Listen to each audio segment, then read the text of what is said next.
మీరేదో పాట చెప్పిండ్రు ఇందాక, నేను పాడుతుంటే నాకు దమ్మొస్తుంది కానీ తనకైతే రాదు, బాగా పాడుతుంది అని చెప్పి. అదేం పాట? దాన్ని ఇప్పుడు లెంత్గా ఉంటుంది కదమ్మా, ఆ లెంత్గా ఉన్నది నేను పద్యం పాడతాను అనుకో.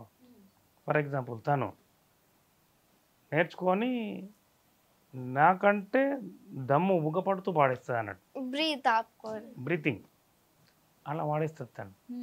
ఫర్ ఎగ్జాంపుల్ నేను ఒక పద్యం పాడిన, ఏది నా రాజ్యశ్రీ, ఎక్కడా నా వందిమాగతులు, ఎక్కడా నా భార్య పిల్లలు, నేను ఏకాకినా కాదు సర్వజనులును ఏకాకులే, అన్నదమ్ములును అన్నదమ్ములును ఆలు బిడ్డలును కన్న తల్లిదండ్రులును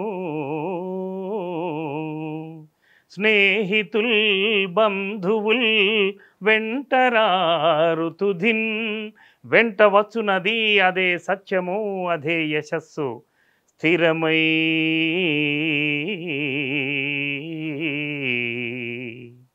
స్థిరమై సంపదలెల్లా వెంటనొకరీతిన్ సాగిరావు ఏరికిల్. ఈ డైలాగ్ నేను అన్నది ఆమె ఒక రోజులో నేర్చుకొని పాడేసింది.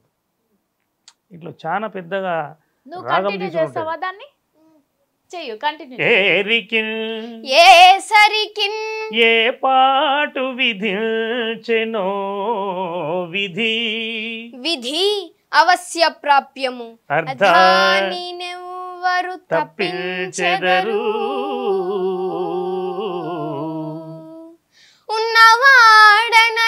ఉన్నవాడనని ఏదో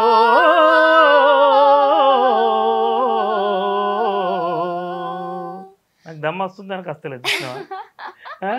ఉన్నవాడనని గర్వం బేరికిన్ కాదో, కింకరుడే రాజగున్ రాజే కింకరుడగున్, అది అది కాలానుకూలముగా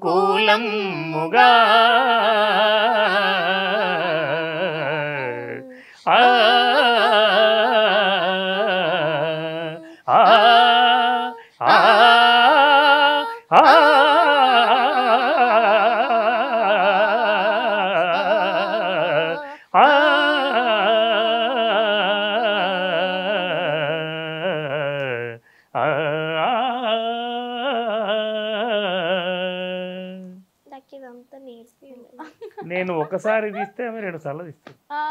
అదే చూస్తున్నా, పోటీగా పాడుతున్నారు ఇద్దరు. మీకేమనిపిస్తుంది అట్లా నేర్చుకోవడం తర్వాత పాడేయడం? సంతోషం అనిపిస్తుంది, గ్రేట్ అనిపిస్తుంది, నా బిడ్డ గ్రేట్ అనిపిస్తుంది. నాకే నిలబట్టింది అసలు, 1 గంటలు ఎట్లా నేర్చుకుందని షాక్ అవుతారేమో మీరు. ఒకప్పుడు ఎంత బాధపడ్డాను, కళ వద్దు అని ఎంత అన్నాను, ఇప్పుడు అంత గర్వం అనిపిస్తుంది నాకు. గర్వం బేరికిన్ కాదు, గర్వం బే ఉంటది నా బిడ్డను చూస్తే.